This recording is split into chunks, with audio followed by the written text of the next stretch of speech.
को फायदा, इसका काम है लोगों को फायदा पहुंचाना, नुकसान से बचाना। फायदा इतना पहुंचाता है कि लोग इसके 600 रुपए किलो मीठा शहद लेकर के इस्तेमाल करते हैं और बीमारियों में ये शहद काम आती है। और ये शहद जब इंसान पीता है हजारों बीमारियों में काम आने वाली ये शहद होती है। लेकिन हजरात बताना चाहता हूँ, ये जब गुस्से में आ जाए और जब पावर में आ जाए और इस पर कोई छेड़ दे तो फिर ये मधुमक्खी चुप होकर के नहीं बैठती है, फिर वो ऐसा वार करती है कि फिर उस पर पत्थर चलाने वाला जब एक थोड़ा सा तिनका चलाता है, पत्थर चलाता है, तो फिर उसको ऐसा जवाब मिलता है कि दोबारा उसकी तरफ देखने के लिए तैयार नहीं होता है। क्या मतलब, वो जो मधुमक्खी है वो यूनिटी में रहती है, वो एकता में रहती है, वो एक जगह छत्ते में लगा करके एक जगह बैठती है। उसका पावर इतना होता है इंसान उससे डरता है, ये काट लेगी तो पूरा बदन फूल जाएगा। ये मधुमक्खी काट करके इंसान का जिस्म फूला करके मोटा तगड़ा कर देगा। लेकिन याद रखना ये यूनिटी काम आ रही है। इसी तरह से इंसान को चाहिए, हम मुसलमानों को चाहिए कि हमारी यूनिटी हो, हमारी मजबूती हो, हम एकता अखंडता प्यार प्रेम के एक धागे में एक मदरसे की तंजीम के नीचे जब हमारी तंजीम हमें आवाज दे, जब हमारा मदरसा हमें पुकारे तो हम एक जगह खड़े हो जाएं। आज बिखरे हुए हैं जो हमारे हालात हमारे सामने ये हालात नजर आ रहे हैं, चाहे किसी भी सूरत में आए हो, चाहे वक्फ बिल की सूरत में हो, चाहे 3 तलाक की सूरत में हो, चाहे हुक्मरानों का जुल्म हो, हाकिमों का जुल्म हो, बादशाहों का जबरो जुल्म हो। ये इसलिए होता है कि हम बिखर गए हैं। कोई सपा को वोट देगा, कोई बसपा को वोट देगा, कोई बीजेपी में जाएगा, कोई जेडीयू में जाएगा, कोई टीएमसी में जाएगा। इसलिए इंसान एक जगह मुत्तहिद और एकता अखंडता होकर के एक जगह होने की जरूरत है। इंसान एक कायद के नीचे, एक झंडे के नीचे आकर के खड़े होकर के एक इंसान खड़ा हो जाए, अपनी क़यादत को मजबूत कर ले, तो फिर कल कोई हमें आंख दिखाने वाला नहीं होगा। जायदाद हमारी और हुक्म का फैसला वो कर रहा है, हमारी जमीनों का सर्वे वो करेगा, हमारी जमीनों की जांच पड़ताल वो करेगा। हमारा ड्रेस शक के आईने में आ जाएगा, हमारी निशानी हमारी दाढ़ी शक के आईने में, हमारी टोपी शक के आईने में, हमारा लिबास शक के मशकूक हो जाएगा, हमारी तरबियत गाह, हमारी मस्जिद, हमारा मदरसा मशकूक हो जाएगा। हम अपने मुर्दों को जिस कब्रिस्तान में लिटाते हैं उसका भी हमसे हक छीन लिया जाएगा। क्या मतलब, ये हुआ कि हम पर ये तानाशाही ये सरकार बन चुकी है और हम पर जबरो जुल्म की वजह से हम पर कोई हुक्म नाफिज कर देती है। इसलिए मैं सरकारों से भी अनुरोध कहूंगा कि तानाशाही बहुत दिन नहीं चलती है। इस दुनिया का ये निजाम है कि आज कोई हाकिम बना कल दूसरा हाकिम बन जाएगा, आज कोई दूसरा निजाम, ये कायनात का कुदरत का निजाम है, ये प्राकृतिक नियम है कि इंसान आज कोई हाकिम है, कोई उस कुर्सी से निकल जाएगा, कोई उस कुर्सी को हटा देगा। लेकिन इतना जरूर याद रखिएगा कि बड़े से बड़ी कुर्सी का मालिक इंसान, फिरौन जैसा बादशाह, नमरूद जैसा बादशाह, कारून जैसा बादशाह, जिसके खजाने की चाबी 70,000 ऊंट पर रखी जाती थी, ऐसे बादशाह जब नामो निशान मिट गए तो फिर दुनिया के दूसरे बादशाहों की क्या हकीकत हो सकती है। इसलिए कबीरदास जी ने कहा था और पूरी कायनात को आंखों में आंखें डाल के जल समाधि से, गोरखपुर की जल समाधि से पुकार के कहा है कि ए इंसान, इस मिट्टी में आया है, इस मिट्टी में तू गुनाह करके चलता है, मिट्टी तुझ पर लानत करती है, गुनाह करके इतराता है, किसी का हक खा करके, नाजायज हक दबा करके खा लेता है। मिट्टी पुकार पुकार के कहती है मुझ पर तू नाहक जुल्म करता है और फिर मुझ पर सीना खोल कर चलता है, सीना ऐंठ कर चलता है। इसलिए मिट्टी पुकार कर ये कहती है, या फिर कोई जुल्म करता हो, हमारा हाथ कभी जुल्म करता है, किसी पर अत्याचार हो, किसी पर जुल्म जुब्र हो, कोई ताकत वाला नहीं है तो ताकत वाला मार के जाता है कि तुम मेरा क्या बिगाड़ लेगा। अपने भाई को, अपने समाज में जो कमजोर है उसको मारता पीटता है, तुम मेरा क्या बिगाड़ लेगा, तुम मेरा क्या बिगाड़ेगा। साथ में मेरे थाना मेरे साथ है, पुलिस की वर्दी मेरे साथ है, पुलिस की ताकत मेरे साथ है, और अड़ोस पड़ोस में MP MLA विधायक सरपंच और दुनियादार और हुक्मरानों के ओहदेदार हमारे साथ है, तुम मेरा क्या बिगाड़ लोगे।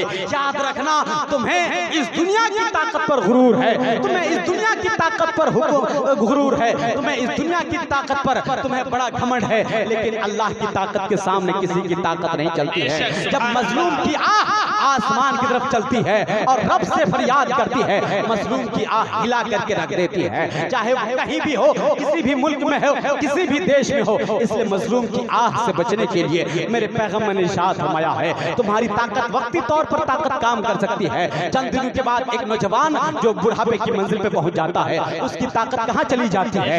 एक इंसान जो ताकतवर कहलाता था, उसकी ताकत चंद ही दिनों में खाक हो जाती है, खाक में मिल करके राख हो जाती है। फिर उसकी ताकत का अंदाजा कौन लगा सकता है? इसलिए इतनी बातों का ख्याल रखना कि जनाब ये जिंदगी मिली है, जिंदगी ये नहीं है किसी के लिए। इसलिए हुजूर ताजु शरिया फरमाते हैं, जिंदगी ये नहीं है, जिंदगी है नबी की, नबी के लिए जीना मरना है सब नबी के लिए। इसलिए इस्लाम और इस्लाम के प्रवर्तक ने और पूरी कायनात के पैगंबर ने दुनिया वालों को ये बताया है कि इस धरती पर ऐसे रहो जैसे एक मुसाफिर रहता है। चंद दिनों के लिए आया, थोड़े दिन रह करके, थोड़ी देर सुस्ता करके फिर वो अपनी मंजिल की तरफ चला जाता है। और कबीरदास जी ने इसी की तर्जमानी करते हुए कहा था और इस दुनिया को बताया था कि ये जमीन की हकीकत कुछ नहीं है, ये जमीन इतनी पावरफुल है, बड़े से बड़े नौजवान को, ताकतवर को, पहलवान को ये पल भर में खा करके निस्तो नाबूद कर देती है। इसलिए मिट्टी की पुकार क्या है वो सुन लीजिए।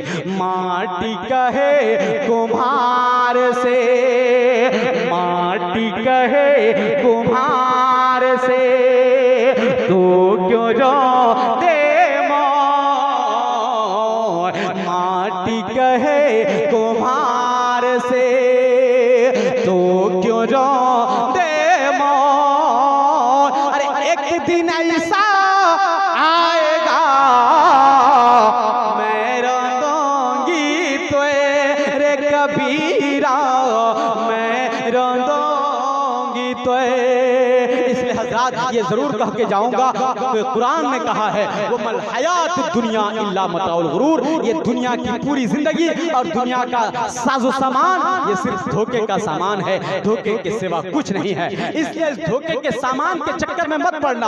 अगर इस धोखे के सामान को हासिल करने के चक्कर में पड़ जाओगे तो फिर आखिरत में कुछ हिस्सा तुम्हारे हाथ नहीं आएगा। इसलिए आखिरत बनाने के लिए अपने बच्चों को जागरूक कीजिए, अपने बच्चों को अच्छी तरबियत दीजिए, अच्छी तालीम से आरास्ता कीजिए।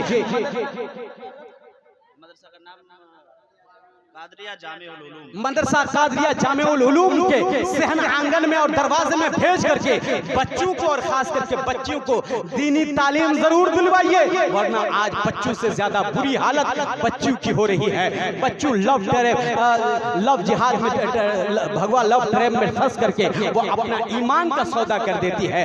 वो मोमिन औरत कैसे हो सकती है जो अपने ईमान का सौदा कर दे? हजरात मजबूरी में आकर के या किसी भी पोजीशन में, किसी भी सूरत में आकर के हमने ऐसा दहेज का और ऐसा दहेज मांगने का रिवाज बना दिया है कि एक बच्ची अपना दीन छोड़ देती है और लव मैरिज करके दूसरे का घर आंगन को सजाती है, दूसरे के लव और लव मोहब्बत में, दूसरे के प्रेम के जाल में, प्रेम प्रसंग में फंस करके वो अपनी जिंदगी को भी बर्बाद करती है और अपने माँ बाप की इज्जत की पगड़ी को खाक में मिला देती है। इसलिए बच्चियों को जरूरत है कि दीनी तालीम से आरास्ता करो। जब वो बच्ची दीनी तालीम से आरास्ता हो जाएगी, जब उसके समझ में आ जाएगी ये बात कि मुझे अपना दीन सबसे प्यारा है, उसके बाद दुनिया है, तब जाकर के उसको ये बात समझ में आ जाएगी हमें कहाँ दिल लगाना है, हमें किससे इश्क करना है, हमें कौन सी जगह अपनी मोहब्बतों की खैरात तकसीम करनी है। इसलिए हजरात औरतों को भी आप ये तालीम जरूर दीजिए कि आपके पीछे आज तो एक बला चल पड़ी है, आपने देखा कि नहीं देखा? एक औरत होती है जो एक औरत जो शादीशुदा होने के बाद भी हवस के चक्कर में अपने पति को ड्रम में उसकी हत्या करके ड्रम में भर करके उसको फेंक देती है और उसको अल्ट्रा सीमेंट में भर करके उसकी पुताई कर देती है। अभी एक हादसा हुआ मेरठ की धरती पर, एक हादसा ऐसा हुआ कि एक पत्नी अपनी बीवी को अपने पति को गला घोट करके अपने प्रेमी के साथ और अपने प्रेमी के साथ मिल करके उसकी हत्या करती है। फिर उसके बाद एक सांप ला करके जहरीला सांप खरीदती है, जहरीला सांप खरीद करके 10 डंक मरवाती है। फिर उसका देहांत हो जाता है। बताना चाहता हूँ ये समाज किधर जा रहा है। मैं किसी समाज की तखसीस नहीं कर रहा हूँ, इसमें हिंदू भी शामिल है, मुस्लिम भी समाज भी शामिल है। इसलिए मेरे पैगंबर ने इरशाद फरमाया और दुनिया वालों को बताया, मा तरक्तु बादी फितरतन अदर्रा अलर रिजाल मिनन निसा, मैंने अपने बाद, मेरे अपने जमाने के बाद कोई ऐसा फितना नहीं छोड़ा जो औरत से ज्यादा बड़ा फितना हो। ये औरत इतना बड़ा फितना है कि हजरात अपने पति का देहांत करवा देती है अपने प्रेम प्रसंग के साथ फरार होने के चक्कर में, और उस जाल को काटने के चक्कर में वो चाहती है मुझसे कैसे इसका रिश्ता खत्म हो जाए। माँ बाप ने जिससे शादी की थी उसका रिश्ता मुनक़ता करके जिससे दिल लग गया उसको अपनाने के चक्कर में और अपनाने की वजह से वो अपनी प्यारी जिंदगी, अपना शौहर, अपना मंगेतर और अपने खादे और अपने खावन को, अपने पति देव को छोड़ देती है। और हजरात कहीं पर देखा जाता है कि कहीं कुकर में शौहर को मार करके गला करके उसका कीमा बना दिया जाता है। ये मिजाज कैसे पैदा हुआ? ये दीन से दूरी की वजह से मिजाज पैदा हुआ। औरतों में ये निजाम और ये औरतों में ये मिजाज, ये इश्क की मिजाज गर्मी और ये इश्क का दिल दिमाग पर ये भूत जो सवार हो रहा है, क्यों हो रहा है? इसलिए कि बच्ची ने दीन नहीं हासिल किया, बच्ची ने तालीम हासिल नहीं किया, बच्ची ने जो मेरे पैगंबर ने फरमाया था कि उस शौहर, उस बीवी के नजदीक सबसे ज्यादा उसका अजीज अगर कोई है तो उसका शौहर है। यानी सबसे ज्यादा प्यार करने के काबिल और प्यार करने के लायक अगर इस दुनिया में कोई है तो शौहर के लिए हुक्म दिया मेरे नबी ने कि वो अपने बीवी से मोहब्बत करे।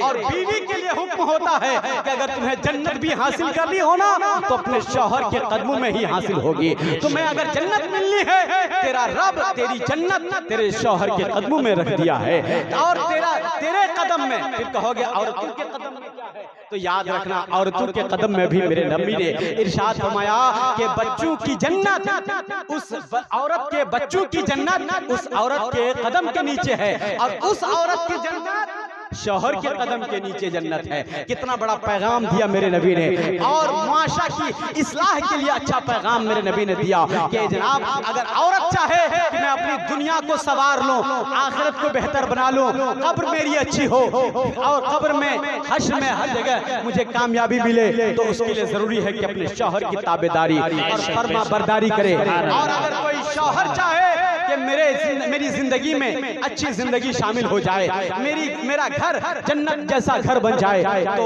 मर्द को चाहिए कि अपनी शौहर, अपनी बीवी से टूटकर प्रेम करे, टूटकर मोहब्बत करे। इसलिए तो कहा गया है कि मर्दों से कि अगर तुम्हें सबसे ज्यादा हक अदा करना है तो अपनी बीवी की मोहब्बत का हक अदा करो। और बीवी को कहा गया है कि अगर तुम्हें सबसे ज्यादा अगर तवज्जो देनी है तो अपने शौहर की तरफ तवज्जो देनी है। इसलिए हज़रात इन बातों को माँ बहनों के हवाले से जरूर कहूंगा कि आपकी बच्ची हो या आपकी बेटी हो, अपनी बेटी को ये जरूर तालीम दीजिए। चलिए मैं आपको ये तालीम से जोड़ने के लिए मैं चाहता हूँ मदरसा कादरिया जो आपके इदारे हैं, आपके अपने इदारे में आइए 10, 20, 100, 50 रुपए जो अल्लाह ने आपको दिया है इस इदारे को कायम करने के लिए, इस इदारे की तरक्की के लिए, इस मदरसे को बढ़ाने के लिए, इसमें तालीम तरबियत अच्छी होने लगे, इसमें ज्यादा से ज्यादा अच्छी पढ़ाई होने लगे, अच्छा इंतजाम हो जाए और तालिबे इल्म अच्छे पढ़ करके यहाँ से फारिग हो, तो आइए आज आप अपनी गाढ़ी कमाई से 10 रुपया, 20 रुपया, 100 रुपया, 50 रुपया लेकर के उठिए और उठ करके ला करके यहाँ इन उलमा को दे दीजिए, ताकि आपका 10 रुपया भी जाए ना हो और बर्बाद ना हो, नुकसान ना हो, बल्कि एक एक पैसा का हिसाब आपको मिले। और इससे बड़ा हिसाब क़यामत में आपको मिलने वाला है। उस पैसे से गरीब बच्चे पढ़ेंगे तो वो गरीब बच्चे कहेंगे मेरे परवरदिगार, मेरे माँ बाप के पास पढ़ाने के लिए पैसे नहीं थे, लेकिन समाज में ऐसे लोग जरूर थे जिन्होंने मेरी मदद की है, मेरी तालीम में मदद की, मुझे पढ़ने में मदद की। ऐसे लोगों को मैं बख्शना चाहता हूँ, मैं वसीला बना करके उसे अपने साथ जन्नत में लेके जाना चाहता हूँ। आलिम आगे आगे जाएंगे और पीछे पीछे उसके मानने चाहने वाले, उसकी मदद करने वाले जाएंगे। इसलिए अपने बच्चों को आलिम बनाइए, फाजिल बनाइए, मास्टर, इंजीनियर, डॉक्टर, इंजीनियर सब बनाइए, लेकिन उससे पहले दीनदार बनाइए। उस दीनदारी को बनाने के लिए आपका मदरसा कितना मजबूत है, आइए उसमें हिस्सा लीजिए, उसमें शामिल हो जाइए। आइए 10 रुपया, 20 रुपया, 100 रुपया, 50 रुपया जो भी हो सके आप अपनी जेब में से निकाल करके दाएं जेब से निकालिए और बाएं जेब में रख करके आगे बढ़ जाइए। आपका एक एक पैसा, आपके पैसे के एक पैसे के बदले में अल्लाह ताला आपको जन्नत अता फरमाएगा, आपके मरहुमीन को इसका सवाब अता फरमाएगा। अपनी माँ के नाम पर, अपने बाप के नाम पर, अपने बाल बच्चों के नाम पर, अपने कारोबार के नाम पर जरूर आकर के 10 रुपया, 20 रुपया, भाई आपसे मैं कोई बड़ा डिमांड नहीं करता हूँ, कोई बड़ी रकम का मुतालबा नहीं करता हूँ, कोई ज्यादा पैसे नहीं मांगता हूँ। सुभान अल्लाह। मोहम्मद जुबैर भाई ने आए, इन्होंने भी पैसे से ताउन दे करके अब मदरसे में खिदमत की है। अल्लाह ताला इस खिदमत को कबूल फरमाए। ये देखिए हमारे एक चाचा आ गए, इन्होंने 100 रुपया दे करके मदरसे का वहाँ दीजिए मदरसे का पैसा वहाँ दे करके जाइए, ताकि अल्लाह आपके एक एक पैसे के बदले में 1000 बला बीमारी से आपको बचाए, 1000 गुनाह